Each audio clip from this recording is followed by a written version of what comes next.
नमस्कार दोस्तों, मैं निम्बोगना स्वागत करता हूं आपका एग्जाम समाधान में। अगर आप चैनल पर नए आए हैं तो सब्सक्राइब करें और बेल आइकन दबाना ना भूलें ताकि नोटिफिकेशन आपको टाइम पर मिल जाए। तो दोस्तों, इंडियन पॉलिटी भारतीय राज्य व्यवस्था जो कि हमारी एक सीरीज चल रही है जीरो टू हीरो सीरीज, और इसके 13 पार्ट हम समाप्त कर चुके हैं और जिसमें हमने बहुत ही इंपॉर्टेंट बातों के बारे में चर्चा करी और उनके बारे में अच्छे से ज्ञान अर्जन करा और बहुत कुछ सीखा उनमें। ठीक है।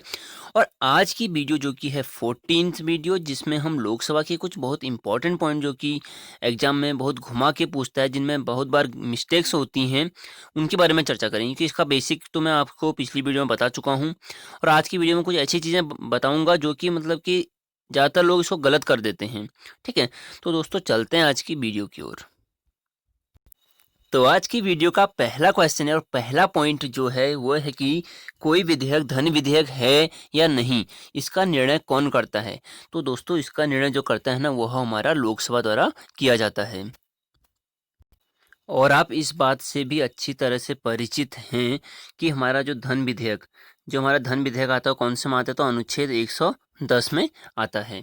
ठीक है। तो अगला पॉइंट देखते हैं, इसमें अगला क्या है। तो लोकसभा में प्रथम आंग्ल इंडियन कौन चुने गए थे।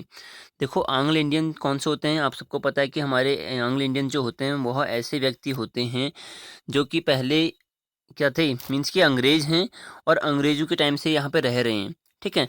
और उनको यहाँ पे कोई पद दे देते हैं तो उनको बोलते हैं आंग्ल इंडियन, जो कि मतलब विदेशी, मतलब कि भारतीय नहीं है। ठीक है। या ऐसे विदेशी जो कि मतलब ऐसे भारतीय जो कि विदेश से आए हुए हैं। ठीक है, उनको बोलते हैं हम आंग्ल इंडियन। तो लोकसभा के प्रथम आंग्ल इंडियन कौन थे, तो इसमें थे हमारे फ्रैंक एंथनी और AET बैरो। ठीक है। यहाँ पे जो AET है उसको ऐसे लिखेंगे, A और E.T, AET बैरो। और अगर मैं बात करूं आपसे कि वर्तमान में जो देखो, ये तो हमारे कौन से हो गए कि लोकसभा के प्रथम कौन से, तो फ्रैंक एंथनी और AET बैरो। देखो, ऐसे पूछता नहीं है, पर कभी बहुत ज़्यादा डिफिकल्ट एग्जाम बन गया, बहुत कठिन अगर पेपर कभी बना तो ये क्वेश्चन पूछ सकता है। ठीक है। तो इनको ये है कि एक माइंड में रख लो कि हाँ ये थे। और भी अगर वर्तमान की बात करूँ तो वर्तमान में कौन है, तो वर्तमान में हमारे जॉर्ज बेकर और रिचर्ड हे, ये हमारे क्या हैं, आंग्ल इंडियन हैं।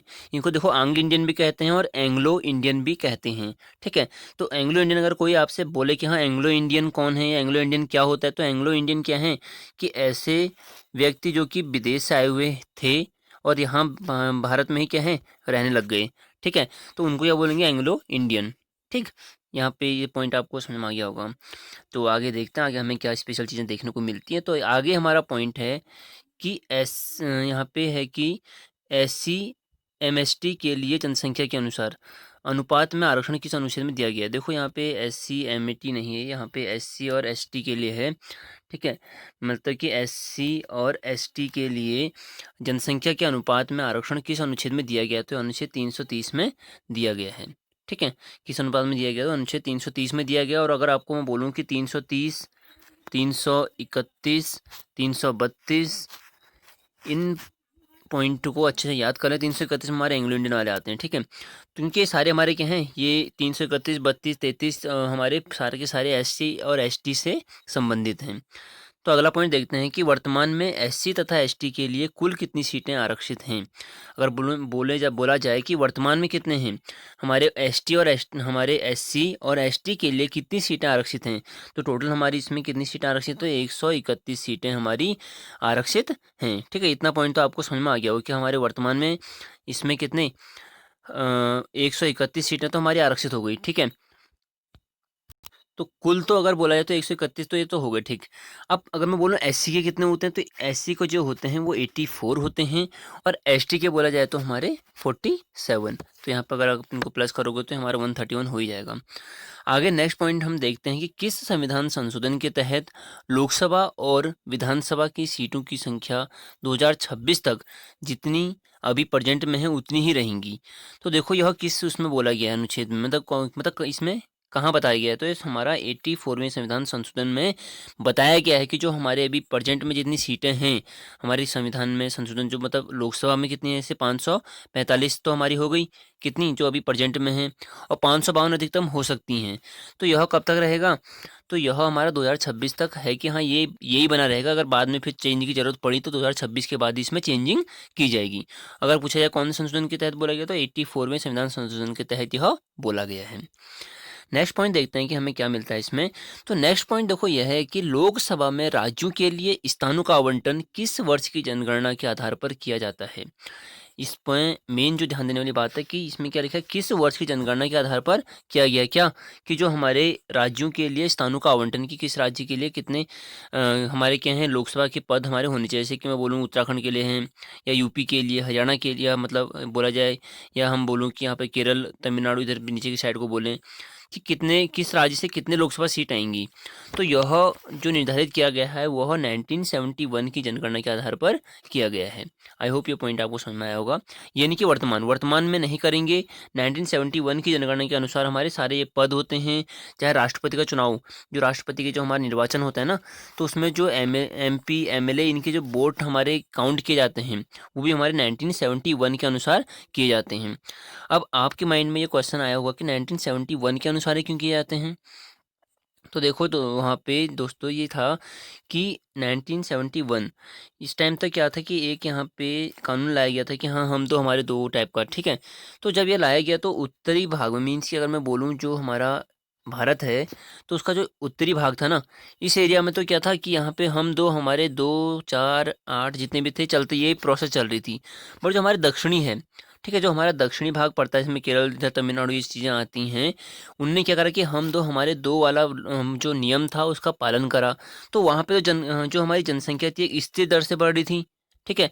वहाँ पे जो हमारी जनसंख्या बढ़ी वो स्थिर दर से बढ़ी, और उत्तरी दिशा में एक बहुत ही बड़े उसमें बढ़ी। तो ऑब्वियस है कि अब जब हमारा राष्ट्रपति का चुनाव होगा तो इनका मत का वोट और इनके मत के वोट में बहुत परिवर्तन हो जाएगा। तो इसलिए उन्होंने बोला कि हम ऐसा कौन सा ईयर लेंगे जहाँ पे जनगणना, मतलब जनसंख्या इन दोनों की अपनी एक प्रॉपर, मतलब बराबर टाइप की थी। मीन्स कि जब ये रूल नहीं आया था उससे पहले की, तो वो 1971 में यह बोला गया, ठीक है, कि इस हिसाब से हम जनगणना का, मतलब इस हिसाब से हम क्या वोटों की काउंटिंग करेंगे 1971 के अनुसार। तो मेन पॉइंट इसमें याद रखने वाला है कि 1971 को ही आधार बनाना है, चाहे राष्ट्रपति का चुनाव हो या फिर हम क्या है लोकसभा में स्थानों के आवंटन जो करेंगे वो भी हम किसके 1971 के अनुसार ही करेंगे। ठीक, आगे देखते हैं कि प्रथम लोकसभा अध्यक्ष कौन थी। बहुत इंपॉर्टेंट क्वेश्चन, और घुमा फिरा के कभी पूछ सकता है, और जब पूछेगा तो आपके मुंह पे एक स्माइल होनी चाहिए और टक करके हमारे सही आंसर पर टिक मारना चाहिए आपने। तो प्रथम लोकसभा अध्यक्ष कौन थे? तो GV मावलंकर, GV मावलंकर, इसको ऐसा अच्छे से याद कर लें, GV मावलंकर।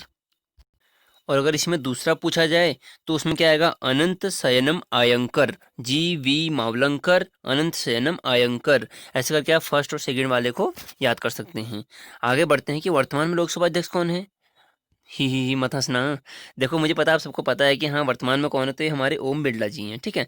अगर जिसको नहीं पता है तो इसको कंफर्म अच्छे से याद कर लें, क्योंकि अगर कहीं आपसे कोई पूछे और आपको नहीं आएगा तो आप भी ऐसे ही हंसेंगे, जैसे मैं भी हंसा तो ही करके, ठीक है। तो इसको अच्छे से लर्न कर लें, ठीक है, कि वर्तमान में कौन है, तो ओम बिरला। ओके, आगे बढ़ते हैं कि लोकसभा अध्यक्ष निर्णायक मत कब देता है। अब भाई जो हमारा लोकसभा अध्यक्ष होता है ना, कौन है, ओम बिरला जी हैं हमारे।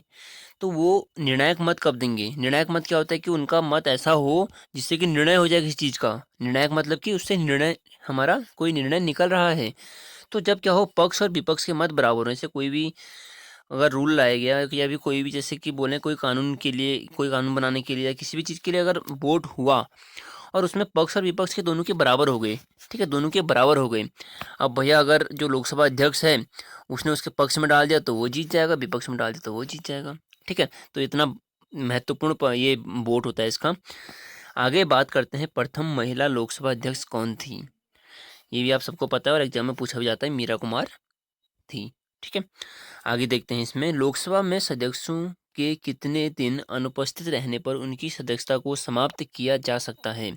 जैसे हम स्कूल में जाने का होता है ना, कि लो भाई अगर 3 दिन तो अनुपस्थित रहा तो तेरा नाम कट हो जाएगा। तो वैसे ही हमारा लोकसभा में भी है, अगर यहाँ पे कोई व्यक्ति 60 दिन तक अनुपस्थित रहे, ठीक है? तो उसका क्या होता है, उसका अगर अनुपस्थित रहता है तो उसकी सदस्यता समाप्त की जा सकती है, जब तक अगर उसने कोई नोटिस नहीं दिया है। जैसे आप स्कूल में एप्लीकेशन देते हैं, तो अगर आपने एप्लीकेशन दिया, सर मेरे को बुखार आ गया है, हमको इतने दिन की छुट्टी चाहिए। तो अगर आपने कोई निर्णय उसके बारे में कोई आपको आपने बता रखा है कि हाँ इस रीज़न से नहीं आ रहा, तो ऑब्वियस आपको छुट्टी मिल जाएगी, तब तो कोई दिक्कत नहीं है। तो वैसे अगर इन्होंने कोई रीज़न बता रखा तो 60 दिन से ज़्यादा भी यह रह सकते हैं घर पे। बट अगर कोई रीज़न नहीं बता रखा तो इनकी सदस्यता को समाप्त किया जा सकता है। ठीक है? अब यह कौन सा अनुच्छेद के तहत कहा जा सकता है? तो यह कहा गया है हमारा कौन से? अनुच्छेद 101। ठीक है? यहाँ पे अच्छे से इसको याद कर लें। अभी आपने पीछे याद करा था 110 हमारा धन विधेयक था, है ना? इसको याद कर लें अच्छे से। बाकी आगे देखते हैं क्या मिलता है नया पॉइंट।